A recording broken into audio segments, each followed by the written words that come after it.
तर मित्रांनो, तुम्ही जर YouTube वापरत असाल आणि तुमचं जर YouTubeवर कोणत्याही कॅटेगरी रिलेटेड तुमचं जर चॅनल असेल तर तुम्हाला बरेच प्रॉब्लेम असे फेस करावे लागत असतील. कारण की YouTube कडून आपल्याला एक क्रायटेरिया दिलेला असतो. त्यामध्ये आपल्याला 1000 सबस्क्रायबर आणि 4000 तास वॉच टाइम आपल्याला पूर्ण करायचा असतो. हा जर तुम्ही क्रायटेरिया पूर्ण केला तर तुम्हाला YouTube कडून मॉनिटायझेशन अप्लाय करायचा एक हे येतो. तर ह्या क्रायटेरियासाठी प्रत्येक जण युट्यूबर स्ट्रगल करत असतात, खूप मेहनत करत असतात. पण बरेचसे प्रॉब्लेम येतात कारण की युट्यूब पण प्लॅटफॉर्म आपल्यासाठी खूप नवीन असतो, त्याच्यामुळे आपल्याला काही लगेच समजत नाही. आणि जर बरेच नवीन जे युट्यूबर आहेत त्यांना यामधलं काही माहित नसतं, ते असं कोणाचे व्हिडिओ वगैरे बघतात आणि आपल्याला युट्यूबवर चॅनल खोलायचं आहे त्यामुळे ते युट्यूबला चॅनल खोलायला येतात, युट्यूबला चॅनल सुद्धा खोलतात आणि जे व्हिडिओ टाकायला सुरुवात करतात ते त्यांचे सबस्क्रायबर वाढतात किंवा त्यांचे वॉच टाइम वाढत असतात. पण मध्ये मध्ये तुम्हाला मित्रांनो एक प्रॉब्लेम येतो, म्हणजे अशी बरीच प्रॉब्लेम येतात आपल्याला. युट्यूब कडून आपल्याला एक ऍप दिलेला आहे YT स्टुडिओ म्हणून. जर तुम्ही जर तो ऍप वापरत असाल तर तुम्हाला त्या ऍप मध्ये दिसेल की आपल्याला युट्यूब कडून ते सबस्क्रायबर दिसतात. आपण रिसेंटली कुठच्या 3 व्हिडिओ टाकले असतील ते आपल्या फ्रंट पेजला आपल्याला दिसून येतात. बाकी तुम्ही आपले व्ह्यूज बघू शकता, आपला वॉच टाइम बघू शकता, आपले सबस्क्रायबर बघू शकता. तर मित्रांनो, तुम्ही जर YT स्टुडिओ वापरत असाल तर तुम्हाला YT स्टुडिओ मध्ये आपले जे वॉच टाइम आहे तो तिथे आपल्याला दिसतो आणि सबस्क्रायबर पण दिसतात. तर आपला वॉच टाइम आहे तो हळूहळू कमी होतोय. तुम्ही जर नोट केला तर तुम्ही पहिल्या वेळी जर बघितला असाल तर आपला वॉच टाइम थोडा वाढलेला असतो. म्हणजे तुम्ही स्टार्टिंगला युट्यूब जसं चालू करता तसं आपला वॉच टाइम हळूहळू वाढत असतो. पण तुम्ही काळानुसार जर बघित असाल तर तुम्हाला समजेल की आपला वॉच टाइम हळूहळू खाली पडत असतो. त्याचं कारण काय आहे मित्रांनो, आणि माझ्यासोबत पण 1-2 दिवसापूर्वी घटना घडलेली होती. तर माझ्यासोबत पण असंच झालं होतं की मी स्टार्टिंगला जी व्हिडिओ वगैरे टाकायचो आणि त्याच्यानंतर माझं वॉच टाइम हळूहळू वाढत होतं. पण मित्रांनो, काही दिवस असे आले की त्याच्यानंतर माझं वॉच टाइम हळूहळू खाली पडायला लागले. मी खूप टेन्शन घेतलं होतं. तर मला समजत नव्हतं मी आता काय करू. मी सारखं चेक करायचो तर माझ्या समोरच माझा वॉच टाइम हळूहळू कमी होत होता. आणि आपण एवढी मेहनत करत असतो, एवढा व्हिडिओ बनवत असतो, तर आपल्याला काय समजत नाही आता काय करायचं काय नाही करायचं. तर मी पण खूप टेन्शन घेतलं होतं मित्रांनो. तर मी आता काय करू पुढे मला काही कळत नव्हतं. त्याच्यामुळे मी जरा चेक केलं. तर तुम्ही जर चेक केला तर तुम्हाला नीट समजेल ते. कारण की आपण घाबरून गोंधळून आपल्याला काही समजत नाही मित्रांनो, त्याच्यामुळे हा गोंधळ होतो. पण युट्यूब आपला वॉच टाइम कधी कमी करत नाही. तुम्हाला हवं असलं तर मी तुम्हाला मोबाईलवरून आपल्या मोबाईलच्या स्क्रीनवर दाखवणार आहे. पण तुम्ही आधी समजून घ्या मित्रांनो. कारण की आपला जे वॉच टाइम आहे युट्यूब कडून आपल्याला जो YT स्टुडिओ ऍप दिला आहे त्यामध्ये सगळा डेटा स्टोअर राहतो. आणि जर आपला वॉच टाइम कमी होण्याची जी गोष्ट आहे तर आपला वॉच टाइम कधी कमी होत नाही. कारण की तुम्ही जर बघितलं असाल प्रत्येक महिन्याचा किंवा प्रत्येक हप्त्याचा आपल्याला एक वेगळा डेटा असतो आणि युट्यूबमध्ये एक डेटा बेसिसवर काम केलेलं असतं. त्याच्यासाठी आपल्याला YT स्टुडिओ हा ऍप दिलेला आहे. आणि YT स्टुडिओ ऍप मध्ये आपल्याला प्रत्येक डेटा एका वेगळ्या सेक्शन मध्ये स्टोअर केलेला दिसतो. आणि आपला वॉच टाइम पण त्याच प्रमाणे काम करतो किंवा त्याच रुटीन मध्ये चालत असतो.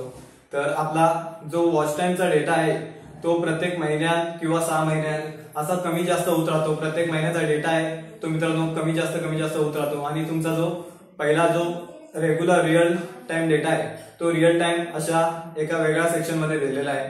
तर तुम्ही नीट चेक केला तर तुम्ही नीट चेक करत नसाल, त्याच्यामुळे तुम्हाला ही समस्या येत असेल मित्रांनो. मला पण तसंच झालं की माझा पण गोंधळ झाला होता, त्याच्यामुळे मला काही कळत नव्हतं. पण मी नीट तऱ्हेने चेक केलं त्याच्यानंतर मला कळालंय की अशा प्रकारे आपला वॉच टाइम तर काही कमी होत नाही. तुम्हाला जर समोर युट्यूबच्या समोर YT स्टुडिओच्या पेजवर तुम्हाला दिसेल की आपला वॉच टाइम कमी होतोय, पण मित्रांनो तसं नाही. जसे महिने किंवा हप्ते वाढत जातात त्याच्यामुळे तो एक नवीन डेटा आपल्या YT स्टुडिओला येत असतो आणि त्याचं काही घाबरायचं कारण नाही. तर तुम्हाला मी आपल्या मोबाईलच्या स्क्रीनवर जाऊन दाखवतो की आपला डेटा कुठे स्टोअर राहतो. आणि समोर आपल्याला डेटा जो दिसतो तो प्रत्येक हप्त्याला महिन्याला किंवा बदलत असतो, त्याच्यामुळे घाबरायची कोणतीच गोष्ट नाही. तर तुम्हाला मी आता आपल्या YT स्टुडिओला जाऊन तुम्हाला दाखवतो की आपला वॉच आवर्स जे आहेत ते कुठे काउंट होत आहेत आणि कुठे स्टोअर होत आहेत. तर चला मित्रांनो, आपण आता मोबाईलच्या स्क्रीनवर आलेलो आहे आणि तुम्ही बघू शकता. तर आपल्याला आता युट्यूब स्टुडिओमध्ये, हा बघा युट्यूब स्टुडिओ ॲप. तर आता यामध्ये आपल्याला जायचं आहे.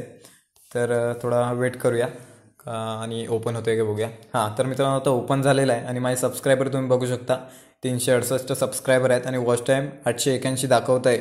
तर तुम्हाला आता दाखवतो की वॉच टाइम कुठे काउंट होतं. तर आता आपल्याला वॉच टाइमच्या इथे दाबायचं आहे, क्लिक करायचं आहे. वॉच टाइमच्या इथे क्लिक केलात तर त्याच्यानंतर आपल्याला इथे दिसतंय की आपले व्ह्यूज आहेत, त्याच्यानंतर वॉच टाईम आपल्याला दिसून येते आणि ते सबस्क्रायबर दाखवलेत. तर इथे खाली बाकी काही डेटा आहे, टॉप कॉन्टेंट हे बघा, आणि इथे रिअल टाईम व्ह्यूज जेवढे आपले व्ह्यूज येत असतात ते आपल्याला इथे दिसून येतात. तर हे बघा आज दिवसभरात किती व्ह्यूज आले तर आपल्याला इथे दिसतील.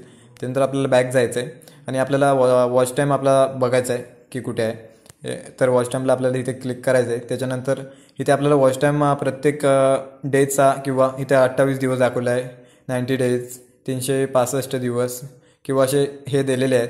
तर आपल्याला इथे जायचं आहे. हे बघा 90 डेजचा तुम्ही डेटा बघू शकता, 365 दिवसाचा तुम्ही डेटा बघू शकता.